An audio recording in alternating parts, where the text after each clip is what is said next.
I invite you to remain standing for our scripture reading. We'll be reading from the Gospel of Mark, chapter 6. Let's read God's good word together.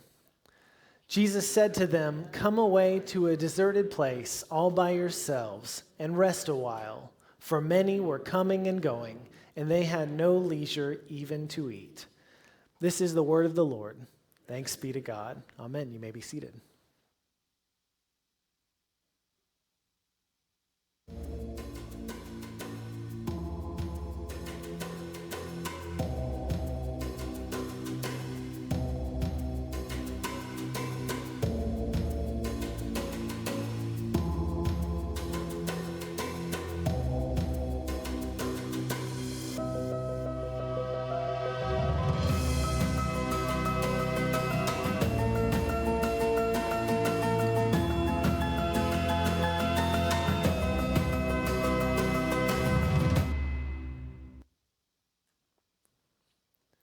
So a few months ago, I was taking my car to get my oil changed.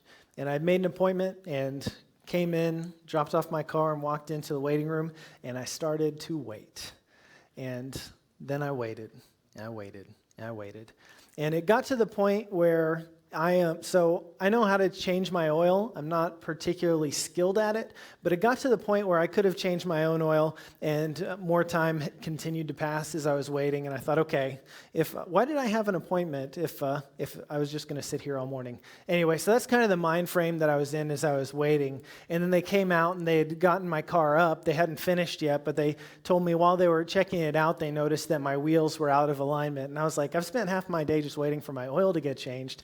And there's a place on the corner that does it in 30 and, however many, 10, 5 minutes. It seems like it goes down like every day, by the way. Anyway, so I was waiting. I was like, okay, I will get that done later. And finally they got done, and I got to go on my way and do whatever it was that I was impatient to do. And later, when I would get my alignment fixed, never came. Well, I was driving one day, an indefinite period of time later, and I got this alert on my dashboard that said tire pressure alert. And so I waited for the alert to clear so I could actually see what my tire pressure was. And I don't know about you, but on my particular model of car, it takes a long time for a tire pressure alert to clear so you can actually see your tire pressure. So I was waiting in suspense, and then it popped up and showed me the tire pressure of each of my tires, and one of them looked like a countdown. It was like 19, 18, 17, and I was like, okay, not good. And I quickly turned into a parking lot and got out and was greeted with a flat tire. And the cool thing was I'd been at a conference that morning and was in a suit, so I got to change a tire in a suit. The jacket came off, but that was a lot of fun. One of the things that I also learned, it's a good idea to periodically check the pressure of your spare tire. Just so you know. So I changed it, and when I was looking at the tire, I looked, and it looked like it had plenty of tread, for everything that I could see. Whenever I took the tire off, I realized that the outside of it was fine. The inside of it that I couldn't see, I could see wires. And that's not, if you can see wires on your tire, that's not good.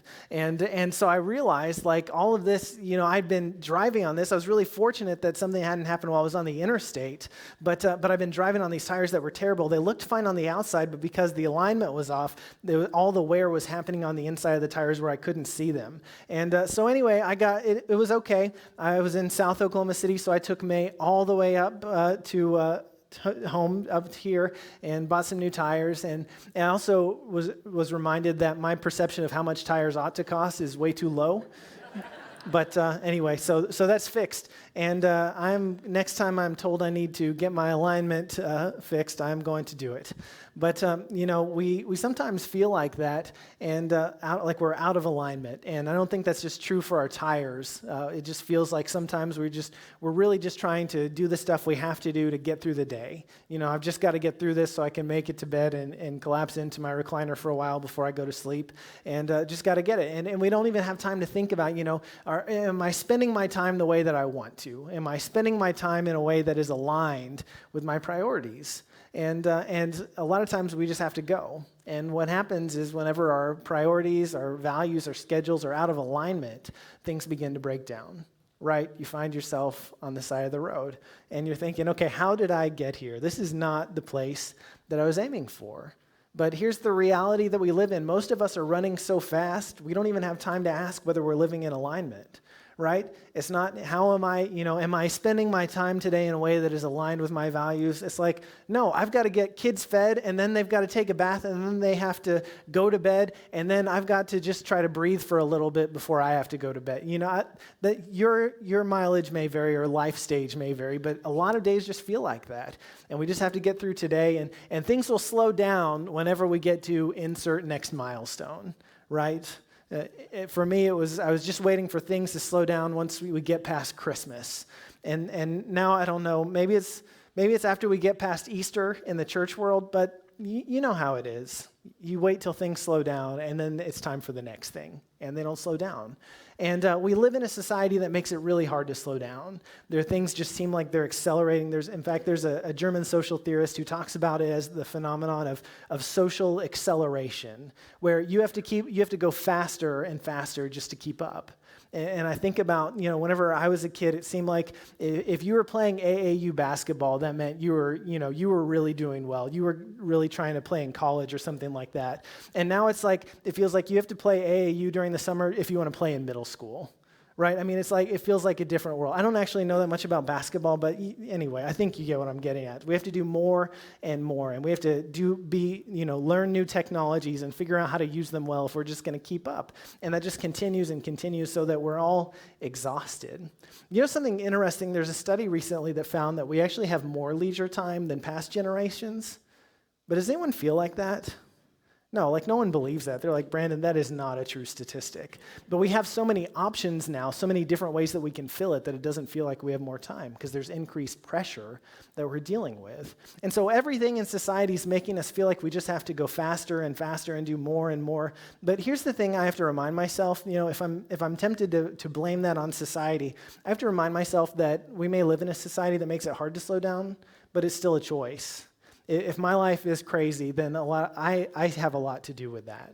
I can choose to be less busy than I am, but usually I don't. I just don't, because I don't want to miss out.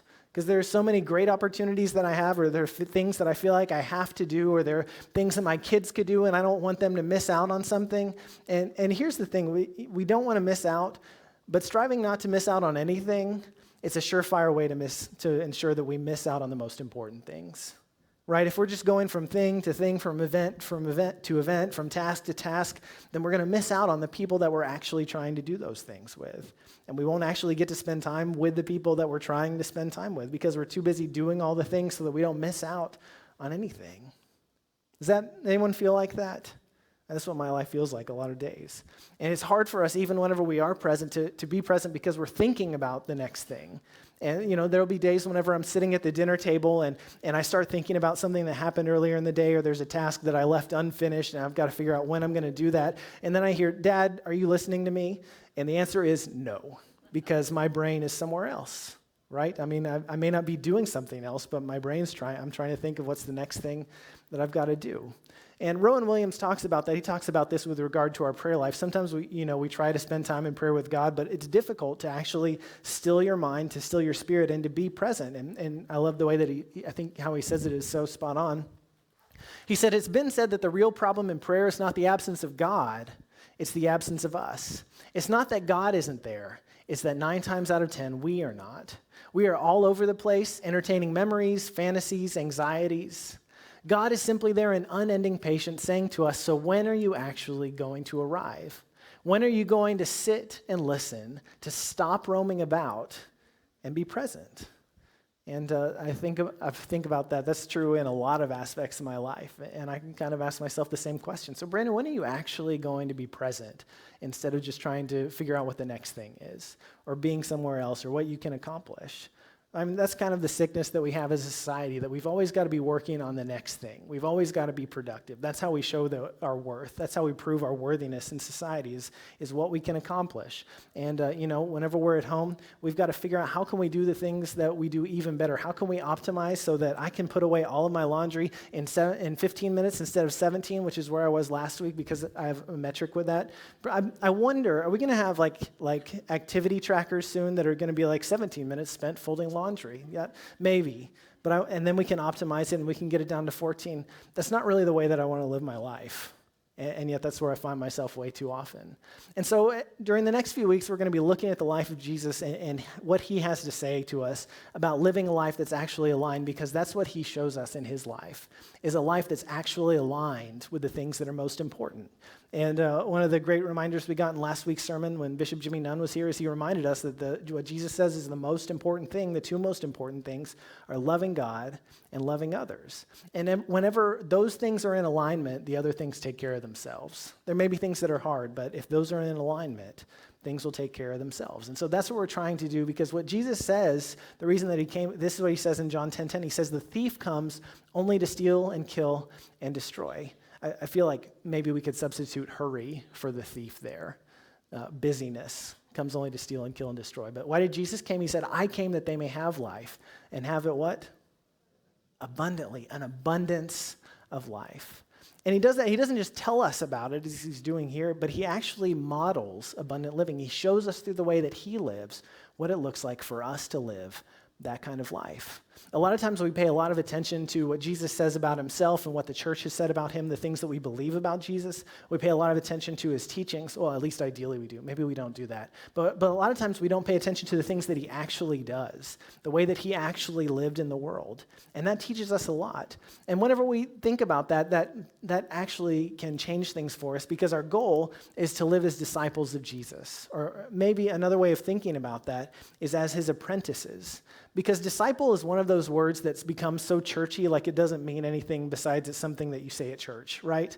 I mean, does anyone describe people as like a disciple? I mean, maybe if you do, you're making reference to the church thought. And so another way to think about that is as an apprentice. And you think about like someone who's becoming an electrician starts as an apprentice. And if we approach electricity, becoming an electrician, as we do a lot of times, sometimes discipleship in Jesus, it's like, okay, you take a lot of Bible studies and you get a lot of knowledge in your head, and then you know all the stuff you're supposed to do. Now, does anyone want an electrician working on your house who has read all the books and gone to all the studies, but hasn't actually worked on an electrical box before? Like, no thank you, that your house is going to burn down if that happens. We need to actually do the things that we're going to do. That's what apprentices do. They study under a master, and then they begin to do the things that their master did. And that's what we're going to be looking at for the next several weeks during the season of Lent. We're starting a week early. This is like week 0 or the preview. Lent is a season of preparation, and so today we are preparing to prepare. But this is what we're going to be looking at. We'll be utilizing a book by John Mark Comer called Practicing the Way. You can pick that up if you want to follow along with that. But this is what he says. He says our goal is to follow Jesus, is to become his apprentice, is to organize your entire life around 3 driving goals. Be with Jesus, become like him, do as he did. Be with Jesus, become like him, and do as he did. And so that's what we're going to be looking at. What are the things that he did?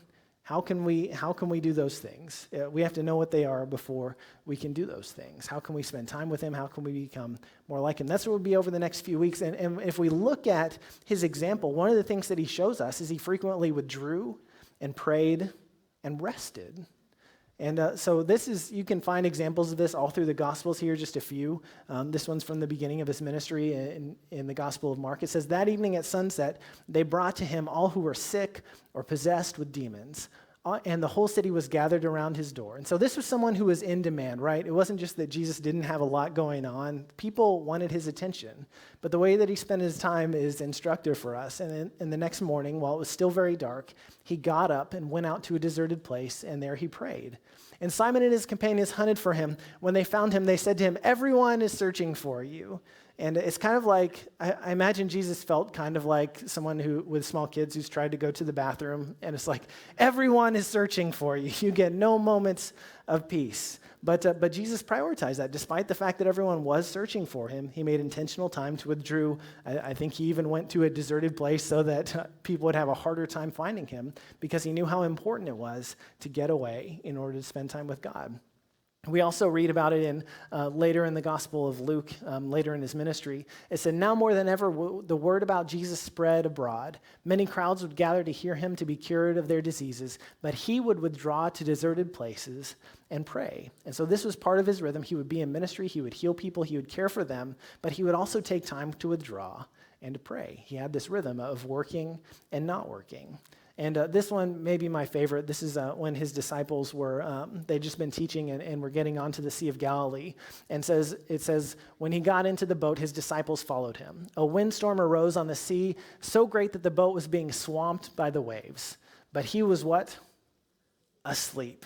So this huge storm was coming up, and he was on a boat, and yet he was taking a nap. I mean, Jesus was a champion napper. If you can sleep through that, that's super impressive. I cannot sleep like that. I'm kind of jealous of Jesus. But he put such an emphasis on rest that he could even sleep through a storm. And so I have to wonder, like, if Jesus could rest, maybe I can too. I mean, I'm pretty important, but maybe not as important as Jesus. Maybe. So that's what we're looking at and going through and asking, how can we learn from this? And this is an important time to do that because we're entering into the season of Lent, which is a 40-day season, not including Sundays, of self-examination, fasting, and recommitment leading up to Easter, whenever we take a look and see how our lives aligned. And part of the reason that we do this, that we practice this season, is because that's what Jesus did before he went into his ministry and after his baptism. And so after he was baptized, Luke tells us, Jesus, full of the Holy Spirit, returned from the Jordan and was led by the Spirit in the wilderness, where he, for 40 days, was tempted by the devil. He ate nothing at all during those days, and when they were over, he was famished. And so he spent this time preparing, facing temptation, and fasting so that he would be ready. And so that's what we do during the season of Lent.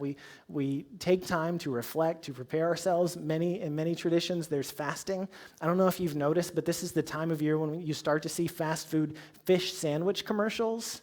That's because it's Lent. A lot of particularly Catholics will fast from meat, and so fish sandwiches are okay. You're not having your Big Mac, but your filet of fish. That's cool. And so anyway, it is interesting to see the way that the church affects the broader culture. Maybe not the way you would have expected, but I'm telling you, watch for the fish sandwich commercials right now. They're out there.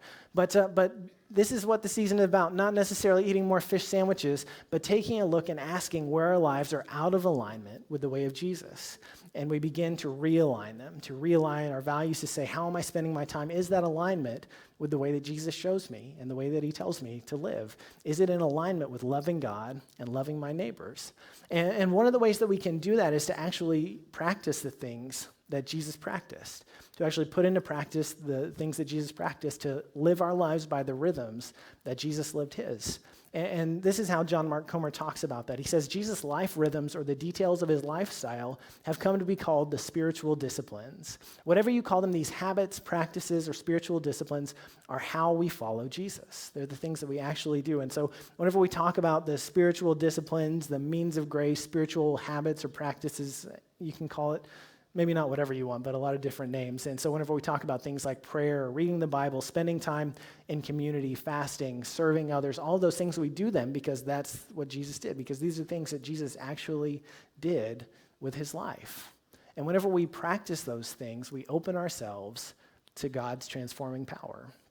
Because we can't transform ourselves. Like, we can't just say, all right, I'm going to be holy, boom, done, right? It doesn't work like that. It takes a power beyond our own. But what we can do is enable ourselves, prepare ourselves to actually receive that power. And Ruth Haley Barton says it better than I do. She says, what I can do is create the conditions in which spiritual transformation can take place by developing and maintaining a rhythm of spiritual practices that keep me open and available to God. Creating a rhythm that opens us, that enables us to receive that power and that transformation in our lives. So that's one. I'm teaching a class this Lent. It'll start the 21st. That's what we're going to be doing, is looking at those individual practices week by week. If that sounds like something you're interested in, love to have you. If that doesn't sound like something you're interested in, Pastor Robert and Pastor Tim are going to be teaching great classes too. And so I won't take it personally if you take their class, but we're all in this together. But there are lots of great opportunities. And so I hope you will think about, how is God calling me to grow during this season of Lent? But one of the practices that we're going to be looking at that I want to share with all of you, not just the people in the class, is the practice of Sabbath. And I think this is one that we really need to pay attention to, because I believe it's a keystone habit that can open us to an entirely different way of living. I think in a world whenever we feel like our lives are going crazy, when things are going faster and faster and faster and we can barely keep up, the habit of Sabbath is something that can transform the rest of our lives. If we can take a day to rest in God, then it might transform the other 6 days as well.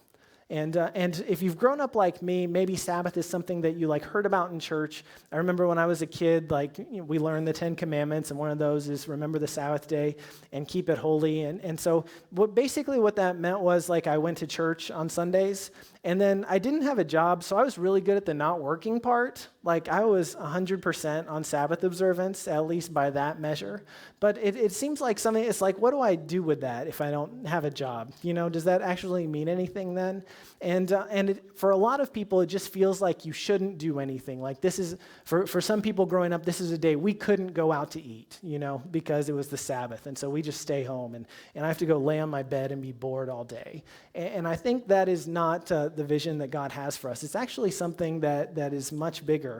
It's something that began really at creation. It's written into the fabric of creation. And so this is what we read in the creation story in Genesis chapter 2. It says, "Thus the heavens and the earth were finished in all their multitude, and on the seventh day God finished the work that he had done.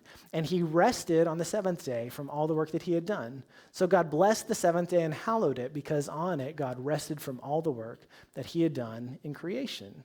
And so I don't know exactly what it means to rest, if you're God, but what I do know is that it says that God rested. And maybe if that's something that God prioritized, then that's something that I need as well. And so it's written into the creation story, but we see this everywhere we look. It's winter right now, kind of. Depending on which day you check the temperature, but ostensibly winter these days. And if you look around, aside from the grass that has started to spring up because it's been warm lately, you look and you see trees, all the leaves have found off, and they're in a fallow season. And if you see different animals, some of them are hibernating, and they're in a season of resting. It's written into our very biology, this need for rest. Not only that, but it was written into the society in which Jesus lived. It was written into the fabric of the society that he lived in. And so much so that it was just taken for granted that Jesus observed the Sabbath, because that's what people who lived where he did, when he did, in that culture, that's what they did. And it doesn't, you can't actually find a place where it says, and Jesus rested on the Sabbath, I don't think, because it's kind of like, you also can't find a place that says Jesus never murdered anyone ever. Right? It's just some things you take for granted. Like Jesus kept the 10 Commandments. He rested on the Sabbath. And so was that surprising that Jesus never murdered anyone? Okay, just wanted to check. It's kind of quiet. But it's just taken for granted because that's what Jesus did. It's the way that you lived if you were part of that culture. And so what that looked like for them, for Jewish people at that time and even still today, the end of the day was considered sunset, right? Not some arbitrary time in the middle of the night, but actually when the sun sets, one day has ended and a new day has begun. And so at sunset on Friday, the Sabbath begins and continues until sunset on Saturday. And so you'd spend Friday preparing so that you don't have to work on Saturday. And so you get food ready and take care of things that needed to be taken care of so that you can actually rest on the Saturday. But it was a day that you could rest, that you wouldn't do any work because that was the gift that God had given you. You would go worship at the synagogue and spend time with your family and with your community. That's the way that you would experience it. And in fact, it was so a part of the culture that it even affected the way that they responded after Jesus was crucified. And so he was crucified on a Friday and died. And this is what we read in the Gospel of Luke just after his body is taken down from the cross. It was the day of preparation and the Sabbath was beginning. The women who had come with him from Galilee followed, and they saw the tomb and how his body was laid. Then they returned and prepared spices and ointments. On the Sabbath day, they rested according to the commandments. And so if you remember the story, you know that on Friday he was crucified, died, and buried, but it's on Sunday that he rises again, and it's on Sunday that the women come to the tomb and find that it's empty because they rested on the Sabbath. That it was so strong that even in the midst of everything that had happened, they didn't go to the tomb on Saturday because that was the day of rest. And so that's how integral it was to the way that they lived in their society. But for us today, it's not part of that, right? We kind of observed it, in the 50s. We had blue laws. Everything was closed on Sundays. I don't really remember that, but I'm told that was how it was.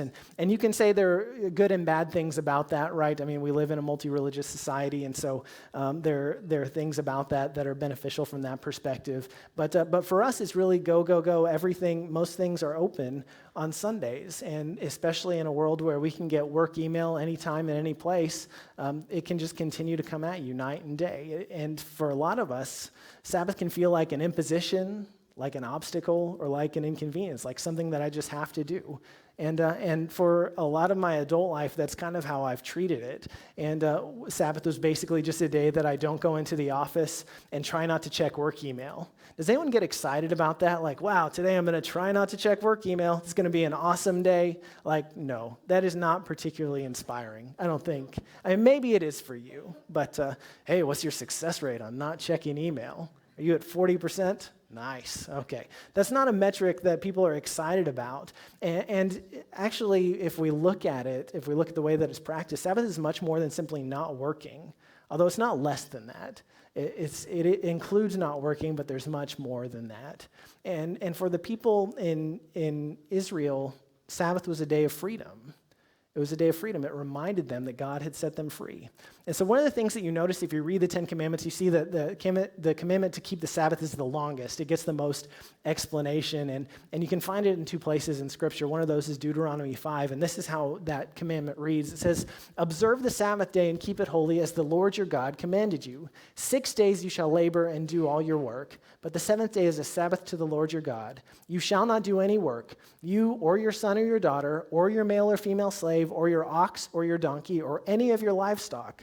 And so that's how you can tell this is pretty serious. Like, make sure even your animals aren't working, right? I mean, this is not just an optional thing. None of us are doing anything.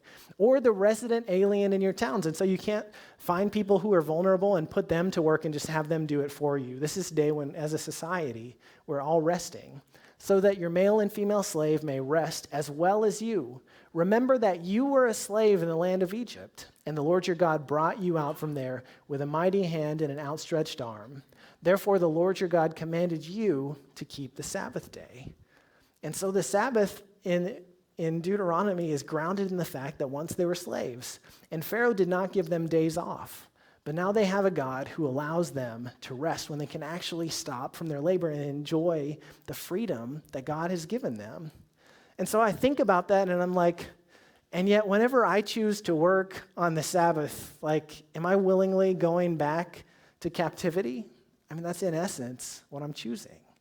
And yet God gives us so much more than that. He gives us freedom. And not only that, the Hebrew word that we're talking about, Shabbat, where we get Sabbath, it can mean both to stop, but also to delight, to stop from work, but also to delight in our rest and to celebrate the gift that God has given us. And for me, sometimes the way that I think about it in a life, whenever it feels like things are just getting compressed and you're trying to squeeze more and more in, it's just space to be and to rest. And one of the things that we've tried to do in our family is, as we practice this, we're not pros by any, I guess you can't be pros. That would be technically impossible to be a pro. It's a day where you don't. Anyway, okay, that doesn't work. But one of the things that we've tried to do is just ask, what are the things that bring us delight? And so I don't like cooking very much, and I'm not particularly good at it, but one thing I do like to do is to make pancakes. And so Saturday morning, whenever it's a Sabbath morning, we make pancakes, and it is mostly good. Occasionally I get it a little off, but for the most part, any mistake you make can be covered by syrup, and it's delicious. And so, that's something that brings us delight. For some people, mowing the lawn is great, right? I mean, you've got the noise of the mower. Nobody can talk to you, and if they try to, you can't hear them, and it's an escape. And so that's a delight. If you're someone who hates mowing or doing yard work, that's not something to do on the Sabbath, right? I mean, that doesn't bring you delight. But it is a day whenever we can stop, whenever we can rest, whenever we can delight, and whenever we can worship. And so for many people, and kind of traditionally, Sabbath has been on Sunday. Our culture has shifted, and so for a lot of people, we have to work on different days, and so that's not something we can take for granted. I have to work on Sundays. You may have noticed that. And so Sunday is not my Sabbath. And so you can think about that. It's not something we have to be legalistic about. When does that actually work in your family? But here's the thing. We need to find ways to make it work. And maybe starting out, you can't, 24 hours is like, I will lose my mind if I try that. But maybe 4 hours would work. And that's something that we can ease into. But here's the thing, and I feel the resistance inside me too whenever I try to do it and continue to do so.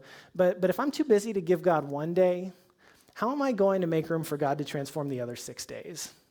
Right? It's like, God, I want you to change me, make me the person you want me to be, but I can't give you a whole day. Like, that's too much. And God's like, okay, that math doesn't quite check out. So We'll get there. But how is God going to change us? We have to find ways to actually open the space for God to do that. And whenever we do that, it makes it possible for us to be present in a different way the other 6 days. This is what Hebrew Bible scholar Walter Brueggemann says. He says, people who keep Sabbath live all 7 days differently because we've intentionally stepped out of the way that our culture tells us it has to be, where we're just rushing and trying to be more and more productive, to accomplish more and more things, to have all the experiences that we possibly can. And yet we step out of that, so that we can actually experience the life that God has for us, to actually experience rest at its best. And so what that's looked like for our family is we'll start it, and I really think starting at sundown makes a huge difference. We'll start with a meal, we'll have dinner together, and we'll light a candle. We had these taper candles on our dining room table. I think they were decorative, but they're not anymore. So anyway, sorry, Courtney, that I lit those. But we light a candle, and we'll have dinner, and then afterward we'll get another candle, and we'll just sit around it. I thought about taking pictures, but I was trying to keep kids and dogs from walking into the flame, and so I don't have one. Plus, showing off how you keep Sabbath, maybe not super holy. So anyway, probably best that I don't have a photo. But we'll sit around the candle. We'll say a little prayer. I spent time looking for a Sabbath prayer, and then I was like, you get paid to pray, so maybe you don't need to find one. And then I thought, even that, you don't have to be a professional. That's probably making it too difficult. And so we just say a little simple prayer, and it's just, God, we thank you for the Sabbath. Help us to rest, to be present to you and to one another, and to enjoy this gift, to find delight in you. And so you can just pray a prayer like that and just experience that. Those rituals have power to open up space for us. And then one traditional practice is to bless one another.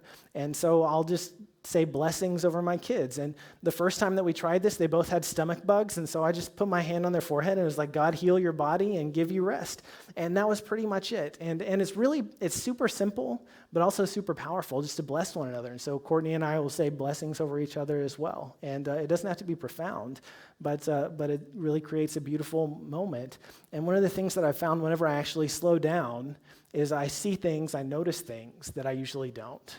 And so after dinner on Friday, we were practicing Sabbath Friday nights and Saturday during the day, and so we went on a walk, and I noticed the sunset. Do you know the sun sets every single day? But I don't notice it, right? I'm too busy. I'm doing other things, but I noticed it on the Sabbath because I was present in a different way. And whenever I was sitting in a recliner reading and my daughter crawled into my lap and stayed there, Sabbath miracle, I think. She's 2. But she just sat there. I was able to recognize the beauty of that and actually be attentive to her in a different way than I usually am. It opens us to a different way of living. It creates space. We can breathe, and whenever we can experience life at its best. Because that's what Sabbath is really about. It's about experiencing the fullness of the life that God has for us. It's not about prohibitions. It's about actually experiencing that life and finding delight in God and one another. So I wonder if you think about how do we practice Sabbath in our lives? If you think about yourself, your family, here are a few questions that I think are helpful. They come from Ruth Haley Barton. She's a great writer. I'll be using her book in my class. But she asked these questions. And so things to think about as you're thinking about how do we practice this. She asked, what activities will I refuse to engage in so that it is truly a day of rest and worship and delight? And so for most people, checking email does not bring them delight. And so that would be a great thing to refuse to engage in, if at all possible. Think about mowing the lawn. If that's something you like, maybe that's a Sabbath day activity for you. If it's not, then don't do it. But what are the things that delight? So reading, playing games, going on walks, all those kinds of things are the kind of things that we do. But sharing a meal with friends, all kinds of things that may look different for your family. But what are the things that I won't engage in so that I can experience delight? Maybe not shopping, maybe not social media. What are the things I'll refuse? And then what activities will bring me delight, and how will I incorporate them? Because just not working, again, not super inspiring. We need something to actually replace that time with something else that is positive. So how will I make room for delight, and what are the things that I'll do?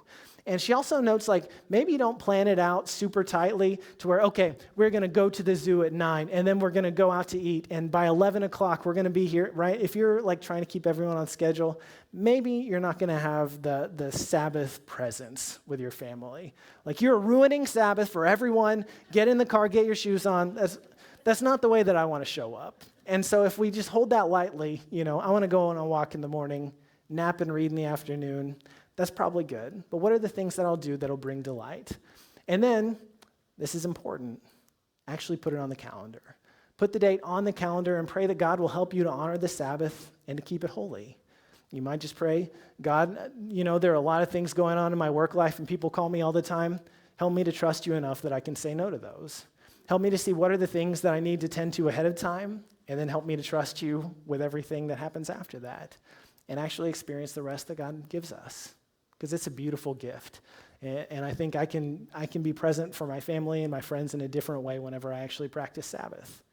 And so this is the invitation that Jesus has for us, the same thing that he gave to his disciples. Come away to a deserted place all by yourselves and rest for a while. And here's the thing.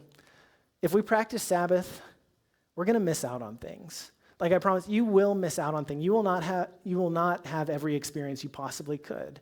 There will be things that your family will not get to participate in that you may miss out on putting on your resume or your college application or whatever that is. But it might just help you keep your soul.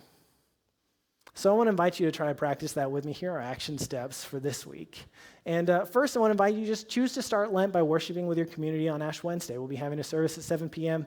It's a really powerful service, one of the most powerful things that we do all year. And so I hope if you can make it, that you'll be here. It's also great. It's really cool that people from both services are worshiping together. And so you see people you might not normally see.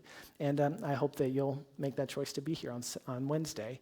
And I also want to invite you, make a plan today to take a Sabbath in the next 7 days. And when are we going to do that? How will we do that? And just go through those questions. What are the things we won't do? What are the things we will do? And what's the day we're going to do it? And put it on the calendar. Because that's the invitation God gives us, to delight and to rest. And I hope that you'll join me in saying yes to that invitation. Will you pray with me? God, you know that we are so weary. There's so many things that weigh us down that we feel like we have to tend to, and maybe even before we get out of this service, texts we have to answer, things we can't forget. God, help us to slow down. Help us to find rest in you so that we can be in alignment with your love and with your will, that we can love you fully and love the people around us as Jesus did and as he taught us. So we pray together. Our Father, who art in heaven, hallowed be thy name. Thy kingdom come, thy will be done, on earth as it is in heaven. Give us this day our daily bread, and forgive us our trespasses, as we forgive those who trespass against us. And lead us not into temptation, but deliver us from evil. For thine is the kingdom, and the power, and the glory forever. Amen.